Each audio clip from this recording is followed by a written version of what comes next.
Imaginez un leader sous pression constante, jonglant entre décisions stratégiques, responsabilités personnelles et défis quotidiens. Maintenant, imaginez ce même leader calme, concentré et inspirant. Comment c'est possible? Comment faire ce changement? Aujourd'hui, on va explorer le rôle de la méditation dans cette transformation. La méditation, elle est souvent perçue comme un outil spirituel ou relaxant, mais c'est bien plus que ça en fait. Pour les leaders, ça peut devenir une pratique puissante pour gérer le stress, renforcer la clarté mentale et cultiver une présence authentique. Dans cet épisode, on va explorer la méditation, comment la méditation a transformé des leaders célèbres ou un peu moins célèbres, et comment elle peut transformer votre leadership. Bonjour, je m'appelle Christophe Rousseau. Je suis le créateur du leadership holistique. Je suis ingénieur, physicien, coach, écrivain et apprenti druide. Alors d'abord, on va commencer, comme je le fais toujours, par définir ce qu'est la méditation. La méditation, c'est une pratique qui consiste à focaliser son attention pour atteindre un état de calme mental et d'introspection. Et puis, il y a plein de sortes de méditation. Il y a la méditation de pleine conscience, la méditation transcendantale, la méditation guidée, etc., etc. Les origines de la méditation, ça vient beaucoup des pratiques de l'Asie, du bouddhisme, de l'hindouisme. Ce qu'il faut savoir, c'est que la méditation de pleine conscience, on a enlevé tout le côté spirituel et on a pris que la pratique pure, on va dire, qui a été prouvé scientifiquement comme apportant en effet un véritable effet de relaxation et de bien-être et d'amélioration et de réduction du stress. Alors pourquoi, évidemment, pourquoi c'est pertinent pour les leaders? Je viens d'en parler, la réduction du stress. Ça aide à gérer les pressions inhérentes au leadership, aux responsabilités. Ça, c'est le premier point, hyper important et vraiment très efficace. Le deuxième point, c'est la clarté mentale. La méditation va favoriser la prise de décision et la résolution de problèmes. Et enfin, ça va aussi améliorer la notion de présence. La méditation, elle permet de mieux écouter et de se connecter avec les autres. Une étude de l'université de Harvard de 2018 a montré que 76% des leaders qui méditent régulièrement rapportent une amélioration de leur capacité à gérer des crises. Et moi, c'est clairement quelque chose qui a changé ma vie, c'est que j'ai un esprit, évidemment, enfin, on dit tous la même chose, j'estime que j'ai un esprit assez agité. En tout cas, moi, je suis quelqu'un de très angoissé. J'ai besoin d'être toujours en sécurité. Et la méditation va m'aider vraiment à se lâcher prise, à prendre de la distance, à prendre de la hauteur. Et du coup, j'ai vraiment amélioré une amélioration de la gestion de mon stress, la façon dont je gère les conflits, du coup, parce que moins stressé, capable de prendre un peu de distance, moins susceptible de rentrer dans des conflits avec la colère. Et puis, évidemment, ça aide aussi à prendre des décisions difficiles. Parfois, on est amené en tant que manager, en tant que leader, à prendre des décisions difficiles. Je parle évidemment du domaine de la vie professionnelle, mais dans la vie privée aussi. Et la méditation, elle aide vraiment à baisser tout ce niveau de bruit qui fait qu'on va être plus apte à prendre des bonnes décisions. Alors, on va passer dans la partie témoignage de leaders plus ou moins connus. J'ai essayé de prendre des leaders dans différents domaines. Certains vous connaissez, d'autres pas. Vous connaissez le nom de leur entreprise. Et on va voir comment ça a eu un impact dans leur vie. Alors, le premier, il s'appelle Ray Dalio. Probablement que vous ne le connaissez pas, c'est un investisseur. Il a fondé Bridgewater Associates, donc un fonds d'investissement, un des fonds d'investissement les plus puissants au monde. Lui, il médite depuis 40 ans. Il a découvert la méditation transcendantale dans les années 70, à une époque où le stress du monde financier commençait à vraiment le submerger. Et depuis qu'il a cette pratique quotidienne, c'est devenu un rituel non négociable pour lui qu'il place au même niveau que ses responsabilités de dirigeant. Il affirme que la méditation lui a permis de traverser des crises économiques avec une grande stabilité intérieure, de prendre des décisions stratégiques complexes avec lucidité et de développer une culture d'entreprise centrée sur la conscience et l'ouverture d'esprit. Il a même intégré des programmes de méditation au sein de son entreprise pour ses collaborateurs, convaincu que cette pratique favorise un climat de travail évidemment plus apaisé et plus créatif. Il dit, c'est l'un des outils les plus importants que j'ai découvert pour atteindre le calme, la clarté et la créativité. Deuxième exemple, Aria Huffington, fondatrice du Huffington Post, donc le journal bien connu. Aria Huffington a vécu un burn-out spectaculaire en 2007. Elle s'est complètement effondrée, littéralement sur le sol de son bureau, épuisée par des années de surmenage. C'est évidemment un événement qui a marqué un tournant décisif dans sa vie, et en quête de sens et de mieux-être, elle a découvert la méditation. Et elle s'est vraiment initiée avec une curiosité sincère. Ce qui était au départ un moyen de gérer son stress est devenu un pilier fondamental de sa transformation personnelle et professionnelle. Elle intègre la méditation dans sa routine quotidienne, mais aussi dans la culture managériale de son entreprise. Et elle encourage ses équipes à prendre des pauses, à ralentir, à se reconnecter à eux-mêmes. Elle devient une voix influente du bien-être au travail, affirmant que la performance et santé sont indissociables. La méditation lui a permis de devenir un leader plus humain, plus ancré, plus visionnaire. Pour elle, la méditation, ce n'est pas un luxe, c'est une nécessité pour toute personne qui veut vivre pleinement.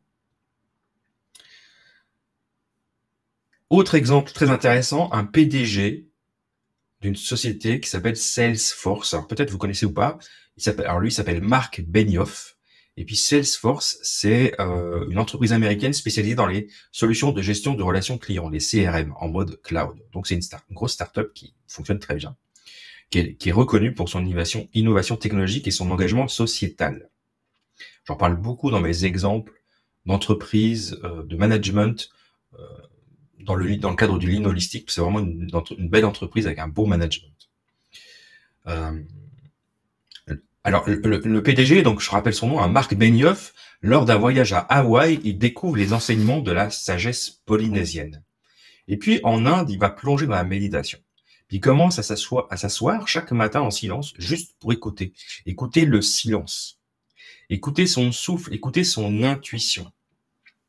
Et ce simple rituel devient une force. Il affirme, lui, que la méditation lui permet de prendre des décisions difficiles avec clarté, de rester connecté à ses valeurs et d'avoir le courage de faire du business autrement, c'est-à-dire en intégrant des initiatives de philanthropie radicale au cœur même de son entreprise. Et il dit que sans méditation, je serais déconnecté de ce qui compte vraiment. Donc là, c'est vraiment, on a 3 exemples très intéressants de chefs d'entreprise, de leaders, qui ont, pour qui la méditation a un impact pour eux, personnel, et qui l'ont intégré aussi dans leur management, dans leur façon dont ils gèrent leur entreprise. D'ailleurs, moi, c'est le cas dans l'entreprise où je travaille dans un hôpital. Alors, rien n'est parfait dans cet hôpital, il y a plein de choses à améliorer, mais en tout cas, il y a une chose qui est intéressante, c'est que ils mettent à disposition gratuitement, alors c'est juste le temps n'est pas compensé, mais le coût de la formation, de l'initiation à la pleine conscience est offert à tous les employés. Alors évidemment, il y a une longue liste d'attente, puis c'est des cours du soir, et c'est des cours qui sont assez, prenants, enfin voilà, qui demandent un investissement de soi en temps, hein. Je pense qu'il y a une dizaine de sessions de 2 heures. Donc c'est pas juste on apprend à pratiquer la pleine conscience avec 2 psychologues de l'hôpital. Donc je trouve très intéressant que une entreprise mette à disposition les moyens de développer leurs collaborateurs avec la méditation et en particulier la pleine conscience, parce que ça a été démontré évidemment que c'est utile, et c'est une approche gagnant-gagnant, c'est-à-dire que pour l'entreprise, on va avoir des employés, des collaborateurs qui sont plus équilibrés, plus calmes, moins soumis au stress, qui vont savoir mieux gérer la pression. Et vous pouvez imaginer que dans un hôpital, de la pression, on en a beaucoup. Et puis, pour les collaborateurs, c'est évidemment un accompagnement à son développement personnel puissant, et le fait que l'entreprise l'offre, c'est vraiment un avantage extraordinaire. Donc vraiment ça, je trouve que voilà, c'est vraiment quelque chose qui est dans l'air. C'est plus que dans l'air du temps. C'est vraiment un outil qu'on devrait mettre à disposition de tout le monde. Je reviens à mes exemples connus. Je vais parler de quelqu'un dont je parle souvent, de Oprah Winfrey. Donc Oprah Winfrey, je ne sais pas si vous connaissez, mais c'est une femme d'affaires influente. Elle a créé des émissions très connues aux États-Unis. Elle a vraiment créé un empire de communication. Elle crée des émissions de témoignages vraiment super, beaucoup de succès aux États-Unis. Et elle a eu évidemment, comme tout le monde, des up and down, des grosses tempêtes personnelles et professionnelles. Et la méditation, ça l'a aidé à rester centré. Elle fait 2 séances de méditation quotidiennes, chaque matin et chaque soir. Alors ça, moi, j'arrive pas encore à faire. Elle s'accorde un moment de silence, de recentrage et d'écoute profonde. Elle explique que la méditation lui permet d'entendre la voix de son intuition, cette sagesse intérieure qui guide ses décisions. Et elle l'a aussi intégré dans les pratiques de ses équipes, convaincue que les collaborateurs centrés sont plus créatifs, plus apaisés et plus inspirants. Pour elle, méditer, c'est pas une pause, c'est une connexion avec l'essentiel. Elle dit que la méditation est la raison pour laquelle je suis toujours debout, forte et alignée. Donc voilà encore une personne qui a intégré la méditation dans sa routine quotidienne, mais qui l'a aussi intégré dans la routine de ses équipes. Un autre exemple d'un entrepreneur qui s'appelle Jack Dorsey. Lui, il a cofondé Twitter et Square. Et il a fait de la méditation un pilier de sa routine personnelle et professionnelle. Chaque année, il participe à une retraite Vipassana de 10 jours. Donc Vipassana, alors on peut le pratiquer un peu partout maintenant, mais ça vient d'Inde évidemment. C'est 10 jours de silence total, sans téléphone, sans lecture, sans interaction sociale. Alors ça fait partie des challenges que moi je n'ai pas encore fait, mais que j'aimerais bien quand même tester. C'est une immersion radicale dans le silence et la conscience de soi. Et il décrit ces retraites comme des moments de nettoyage mental. Dans un univers numérique, saturé d'informations, Dorsey affirme que ces pauses profondes lui permettent de restaurer sa clarté, sa capacité de discernement et sa créativité. Et il dit qu'après chaque retraite, il revient avec une vision plus lucide, une meilleure gestion de son stress et une intuition plus affûtée. Et puis, au quotidien, il médite chaque matin avant de consulter ses emails ou de commencer la moindre tâche. Pour lui, méditer, c'est pas s'échapper, mais c'est revenir pleinement à ce qui compte. C'est aussi un acte de leadership, être maître de ses émotions pour mieux guider les autres. Et il dit, plus je médite, moins je réagis dans la panique et plus je crée dans la justesse. Alors, le prochain exemple, c'est un sportif qui, hélas, nous a quittés dans des conditions très dramatiques. Il s'appelle Kobe Bryant, c'est un champion de basketball, un des plus grands joueurs de l'histoire de la NBA. Et lui, il avait un secret pour renforcer son mental et gérer la pression intense des grandes compétitions, c'est la méditation. Accompagné de son expert en pleine conscience, qui s'appelle George Mumford, il a travaillé avec les Chicago Bulls et les Lakers. Kobe Bryant a appris à canaliser ses émotions et à ancrer son attention dans le moment présent, le fameux moment présent. Avant chaque match, il prenait quelques minutes pour s'asseoir en silence, fermer les yeux et se connecter à son souffle. Ce rituel simple le mettait dans un état de calme absolu, capable de faire abstraction des cris du public, des attentes écrasantes et des enjeux colossaux. Sur le terrain, ça se traduisait par une maîtrise de soi exceptionnelle, pas de gestes impulsifs, une concentration affûtée et une présence totale. Donc la méditation, ça l'a pas rendu seulement plus performant, mais ça l'a aussi aidé à mieux vivre ses échecs, à rebondir après les défaites. Pour un basketteur, c'est pas mal, à incarner un leadership serein et inspirant. Donc la méditation faisait partie de son entraînement invisible, celui qu'on voit pas sur les parquets, mais qui fait toute la différence dans les moments décisifs. Et Kobe Bryant, il disait, la méditation m'a appris à ne pas réagir à mes émotions, mais à les observer. Et Dieu sait si, dans notre monde actuel, on en a bien besoin. J'ai encore 2 exemples à partager avec vous. C'est alors un premier exemple un avant-dernier exemple que j'aime beaucoup, c'est Frédéric Laloux. Frédéric Laloux, c'est un de ceux qui a créé les organisations Opal. Moi, je suis un grand fan de Frédéric Laloux. J'adore, en tout cas sur cette partie-là. Après, il a fait d'autres choses où je suis moins fan, mais son ouvrage visionnaire, avec mon bon accent anglais, hein, Reinventing Organizations, réinventer les organisations, qui a vraiment marqué le monde du management. Et il a travaillé sur les modèles d'organisation, des organisations plus vivantes, plus humaines, et il a, lui, traversé aussi un chemin de transformation intérieure dans lequel la méditation a joué un rôle fondamental. Et il évoque souvent comment la méditation lui a permis de se libérer d'un mode de pensée basé sur le contrôle et la rationalité pour adopter un leadership plus intuitif, plus fluide. Pour Lalou, méditer, c'est pas seulement une pratique de bien-être, c'est une porte vers une clarté intérieure indispensable pour accompagner des transitions profondes dans les organisations. Cette pratique l'aide à écouter ce qui veut émerger, à capter les signaux faibles, à agir non pas depuis l'ego ou la peur, mais depuis un espace d'alignement profond. Sa pensée a inspiré de nombreuses entreprises européennes à adopter des modèles organisationnels plus sensibles, plus holistiques. Lui, c'est vraiment un de ceux qui m'a inspiré pour le lean holistique.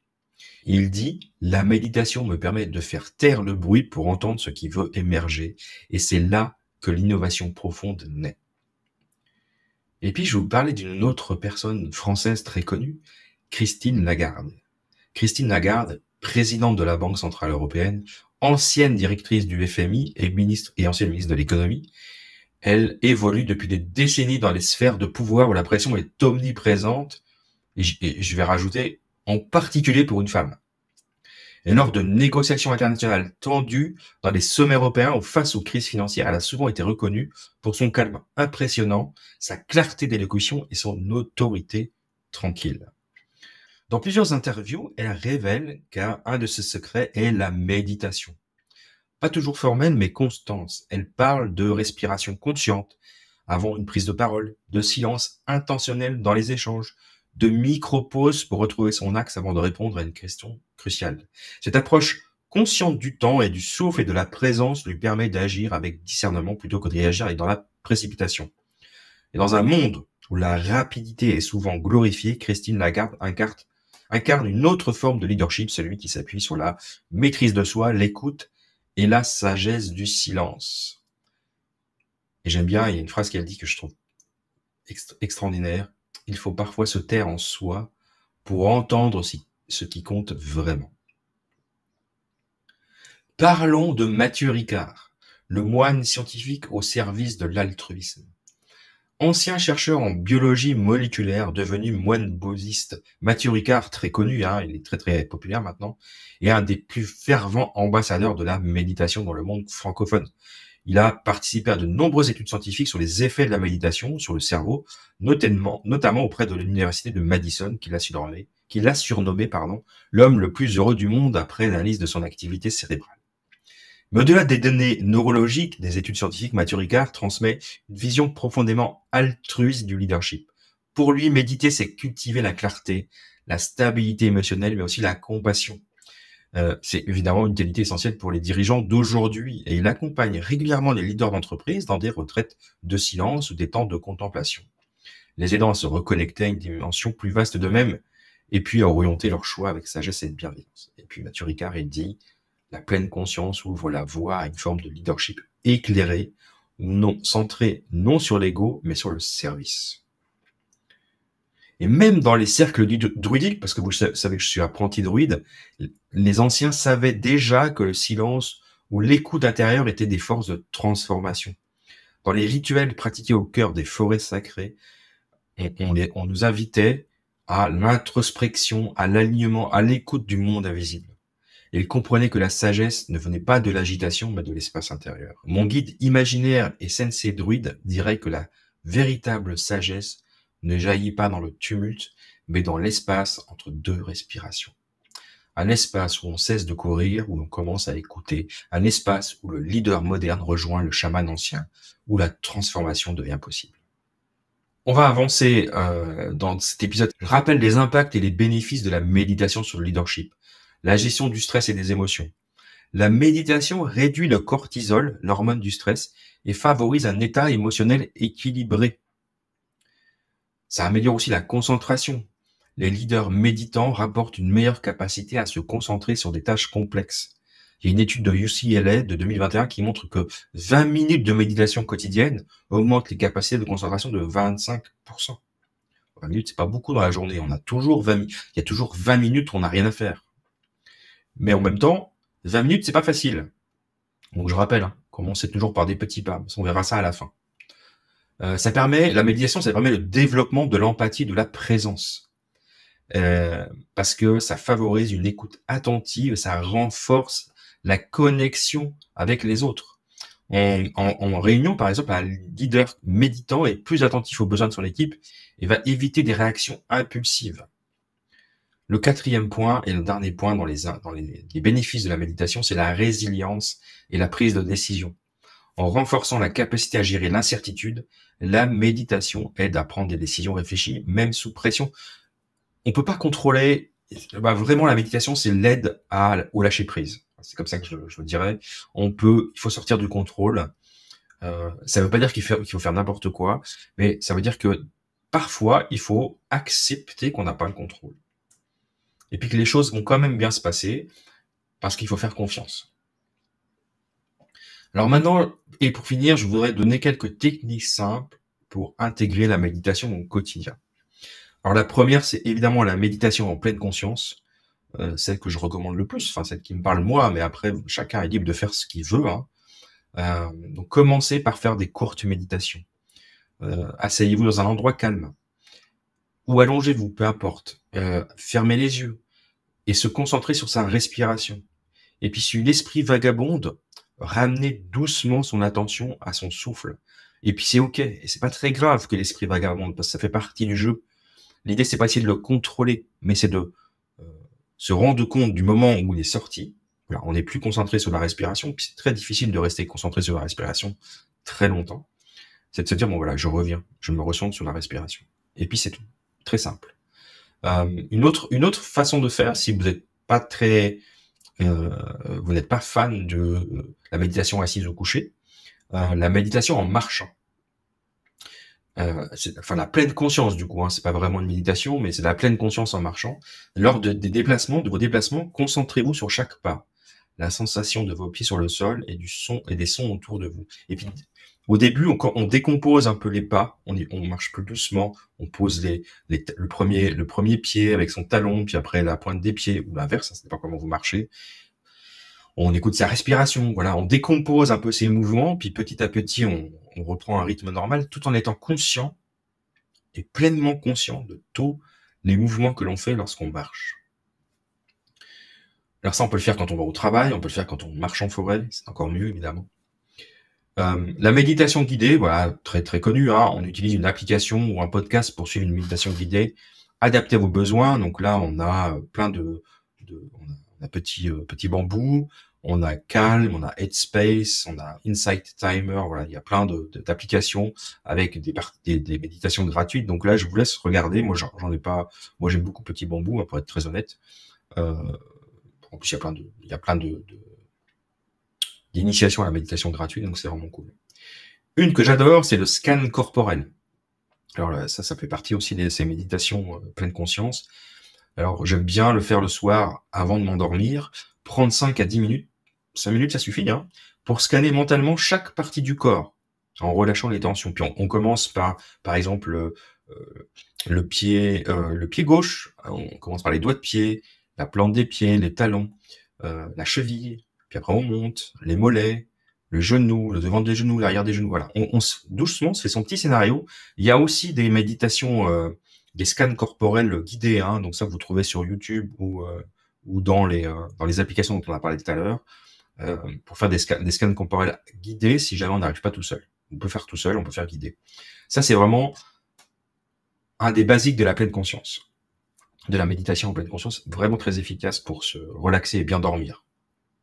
Pour conclure, je dirais que la méditation, c'est un outil puissant pour réduire le stress, améliorer la concentration et renforcer la présence en tant que leader.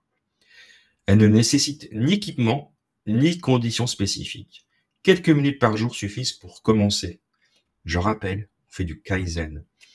On se lance pas un défi de méditer tous les jours pendant 30 minutes. Ça ne fonctionne pas. On essaye, ou le matin, ou le soir, ou pendant une pause déjeuner, si on a cette possibilité au travail de pas être embêté pendant 5-10 minutes, et on fait notre petite méditation. On commence par 2 minutes, par 5 minutes, et on augmente progressivement. C'est pas un concours, Voilà, il y a pas on peut se donner des objectifs si on veut, mais c'est pas le but.